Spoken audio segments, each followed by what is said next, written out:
I know it's hard to die for Christ. Sometimes it's hard to live for him too. Some of you are new Christians. You're thinking, well, when does it get better? When you see Jesus. Some of you have been Christians for a long time, and you're wondering, am I going to make it to the end? Yes, because God is faithful till the end. But the Christians in his day, they were struggling. Because see, here's what they were facing. They were being called the weirdos, the nut jobs, the wackos, the freaks, the oddballs. Nobody wants to be the weirdo, right? Nobody wants to be the freak. Nobody wants to be different. The word holy means different. In the eyes of God, if you are holy, conversely, in the eyes of the world, you're a freak. They see you as different, you're a freak. He sees you as different, holy. Same person, two views. Bottom line is this: if you're a Christian, you're a freak.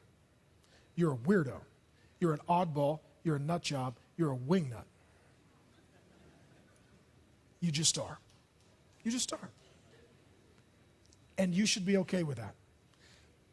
Okay, in our world, what you're told is we celebrate tolerance and diversity, not our kind. And see, they were being pressured like we get pressured to say, okay, Jesus is Lord, and there's other lords too. Christianity's right, but so are the other religions. Jesus saves, but there's other ways to heaven. You know, God does love his elect, but nobody's really going to hell. It's okay to love Jesus as long as you don't say that anybody else is wrong about anything else. And the Christians said, Jesus Christ is Lord. And the culture said, then we will malign you. We will say nasty things about you. We will lie about you. We will gossip about you. We will fire you. We will turn our backs on you. We will harass you verbally. And at that point, these people, like us, really had 5 choices. And I say this because so many of our people are new Christians. And I don't know if you know this. If you live in the greater Seattle area and you convert to Jesus, people tend not to be very excited about that. Like if you go to work, I met Jesus. You go to your family, I met Jesus. You run out of your dorm, your apartment, your condo, I met Jesus. There's not a lot of benefits that come with that, right? I had a guy ask me recently, he said, you're not one of those Jesus freaks, are you? Yeah. Yeah, I am. I write books about Jesus. I read books about Jesus. I talk about Jesus. I pray to Jesus. I sing to Jesus. I'm a total freak. Yes.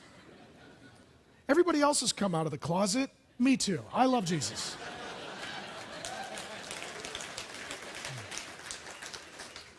So there are only 5 options. The first option is the liberal option, which a lot of Christians and churches do. Right? Just compromise. Well, we believe parts of the Bible, not all the parts. Basically everything that says love. We like that. The rest, not so much. Just compromise. There is also the privatizing version, which is just shut up. If you're at work and they're all talking trash about Christians, just shut up. You go to the family dinner and they're, I hate those Christians, blah, blah, blah, blah, blah. Shut up. If we were in the paper again recently and you're hanging out with your friends and they're like, did you hear about Mars Hill? Never heard of it, man. No, all right. Just put glasses on, a hat, and a hoodie, and sneak in and sneak out. Just keep it to yourself. And that's the pressure. It's okay if religion is a private thing. Jesus is a private relationship. Just don't try and convert anybody. Don't try and convince anybody. Don't try and recruit anybody. The other option is just to quit. Number 3. I was a Christian. I passed through it like puberty. That's over. Because people made fun of me. My family said it was a bad idea.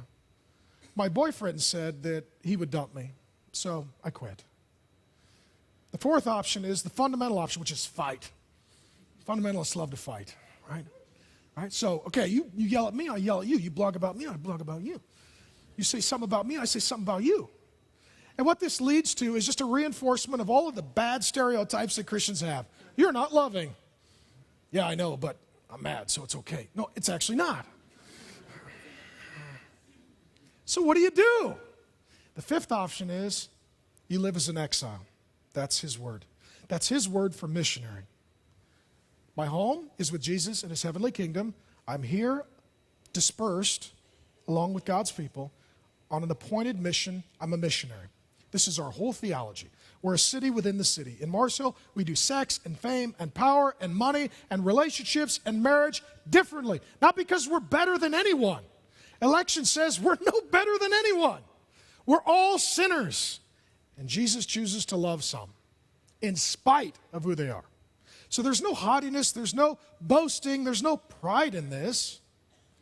It's just saying, God has loved me. He sent me here to love you, to tell you about Jesus.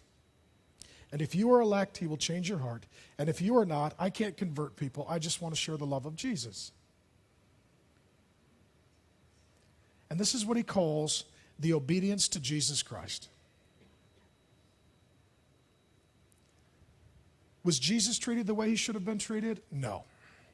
Was Jesus paid what he was worth? No, he was homeless. God was homeless. Did people speak of him rightly? No, they falsely accused him. They said horrible lies about him. Do you know that God was arrested? God was given the death sentence. Well, what about Jesus? Did his family support him? No, they thought he was nuts. Maybe like yours. Well, what about his friends? Well, they disowned him except for the one who betrayed him.